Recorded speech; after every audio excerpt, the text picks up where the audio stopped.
Hello, bonjour, and welcome to your new Bonheur Private Wines video. Today I want to talk to you about the different shapes of different wine bottles. I'm sure you've noticed that wine comes with different shapes in different types of bottles. There's just a handful of names and shapes that you need to have in mind to navigate this topic with ease, so it's no need to go complicated here, but it will help you understand why those different shapes exist and what they mean. It's easy to comprehend, but it's important because it can influence your wine buying decisions and will certainly impact how you appreciate your vino too. So let's go.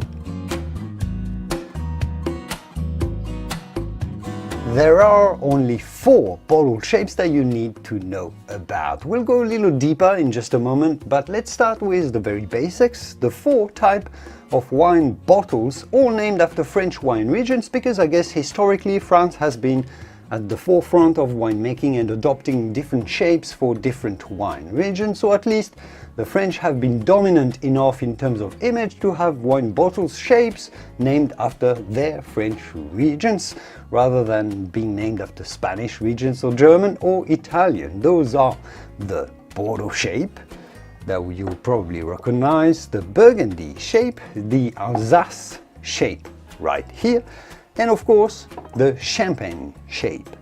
So let's have a quick look around those 4.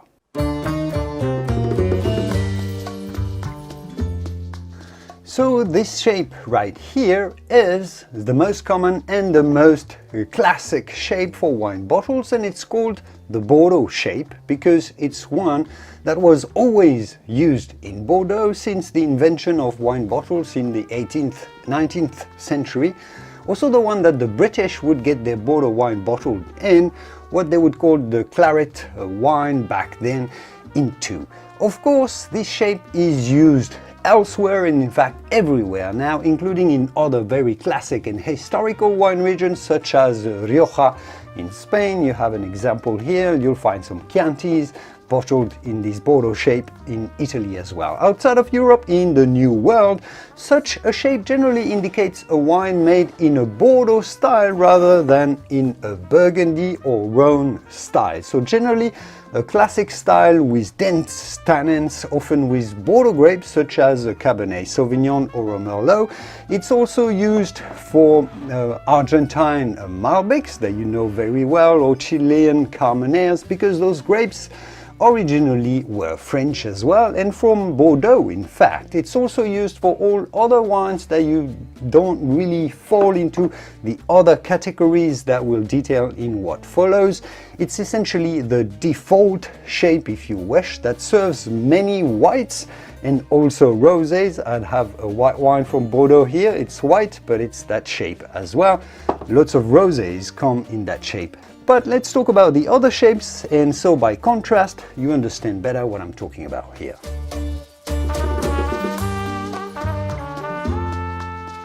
Now this is what we call the Burgundy shape, mainly because again the British of the 18th, 19th century, who were really the first to import fine wine, had primarily access to 2 types of wines at the time: the Bordeaux wines that we've just talked about and Burgundy wine, and they could easily distinguish the 2 just with the shape of their respective bottles. So this shape is used for French Burgundy wines, of course, and all Pinot Noirs and Pinot-like bottlings around the world. For, say, generally lighter fruity wines, at least in their approach, you never find generally a Pinot Noir in a Bordeaux shape bottle. This is also used for many wines from the white grape from Burgundy, namely Chardonnay. Where it gets a little more confusing with this shape is that it's also used for the Rhone style wines made from grapes such as Syrah or Grenache, such as a Châteauneuf du Pape in France or a Côte du Rhône, which are wines that are much richer, denser than the Pinot Noirs. So in California, as an example that you may understand, you'd have the Bordeaux style reds, the Cabernets and the Merlot made often in Northern California, such as in Napa Valley and Sonoma. Pinot Noirs, well, that's the Bordeaux shape one, but the Pinot Noirs in Napa Valley will be bottled in a Burgundy Shape bottle. All the Central Coast Pinots will also come in that shape. But then the Rhone style wines from the Central Coast as well, the Syrah, the Grenache, Mourvèdre blends that are richer, more alcoholic and opulent wines also come in this Burgundy Shape.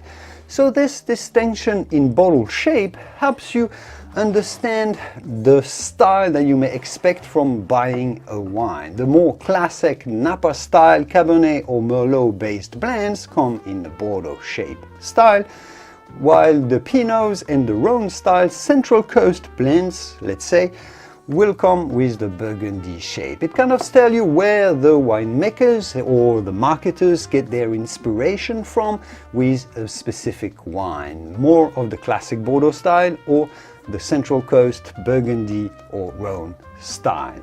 All this generally applies also quite consistently in most wine regions around the world as well, where they make these styles, or at least when they make those two styles, in Italy, Argentina and Chile, Australia or New Zealand even, you will find this distinction in style that's illustrated through the shape of the bottle.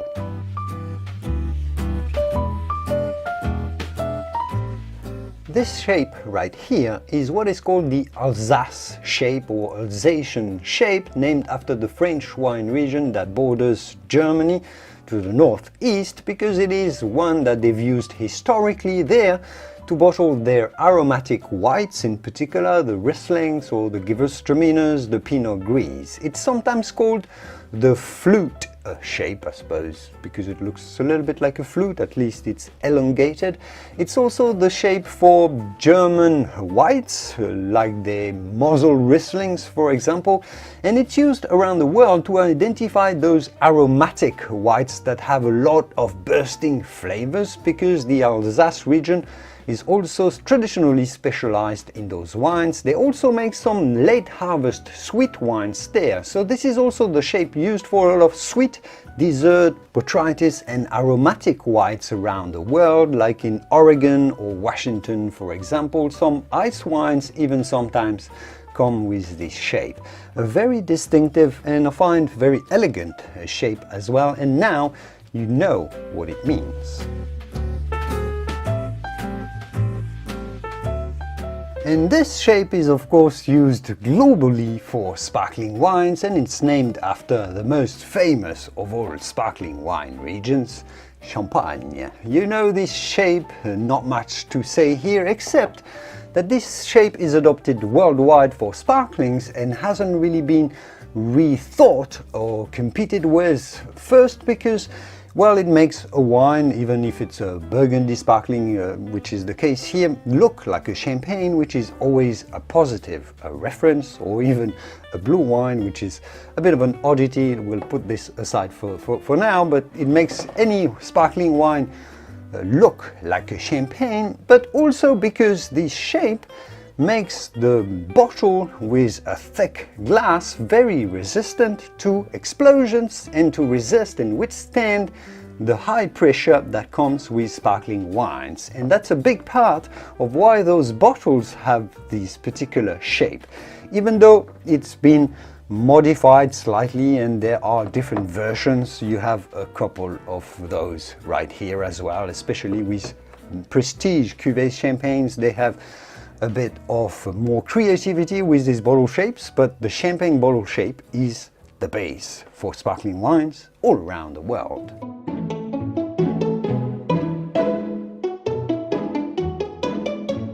And those four main wine bottle shapes that we've just talked about are your basic ones you need to know about. But of course, there are more niche shapes, countless of them, that are generally very regional. You have the ancestral Fiasco from Italy that traditionally bottles the Chianti wines, even though it's not used all that much anymore.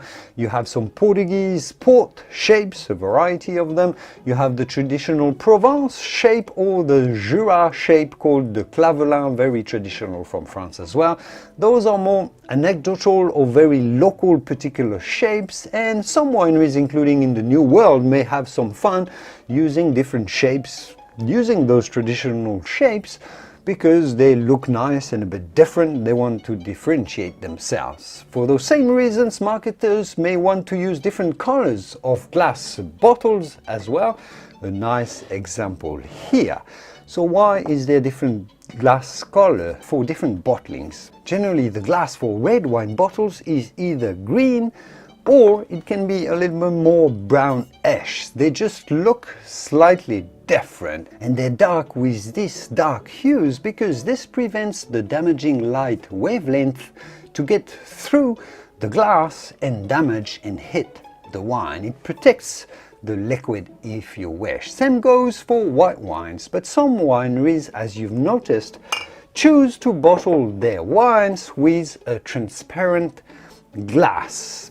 And those are used for wines that are not meant to age. Light and easy short-term enjoyment wines, the thirst-quenching whites and the rosés in particular. So for those frivolous wines, the consumer likes to be able to see the color of the wine when they buy it. It actually influences your winemaking decision. It makes you want to buy it more. It gives you also an indication of what style of rosé or white wine you're going to be buying. Is it dark? Is it deep?